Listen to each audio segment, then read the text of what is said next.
की वीडियो जो है वो सोशल मीडिया पर वायरल हुई और वीडियो के मनाजिर जो है वो कुछ इस तरह के थे कि एक कार सवार शख्स जो है वो मोटरसाइकिल सवार जो कि उस कार सवार की गाड़ी के आगे रुका हुआ होता है उससे अपना असलहा दिखाकर कार सवार शख्स जो है वो धमकाता है और जो है वो उसे हिरासा करता है। जब इस वाकये के हवाले से हमने पुलिस से रब्ता किया तो पुलिस हुकाम का इब्तदाई तौर पर यह मौक़िफ़ था कि इस वाकये की इत्तला उन्हें भी जो है वो बज़रिया सोशल मीडिया मिली है, लेकिन किसी मुतासिरा शख्स ने इस कार सवार के खिलाफ कार्रवाई के लिए पुलिस से रब्ता नहीं किया। अलबत्ता कुछ ही देर बाद जो है वो इस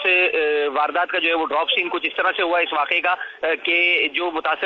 कार सवार असलहा दिखाने वाला शख्स था वो खुद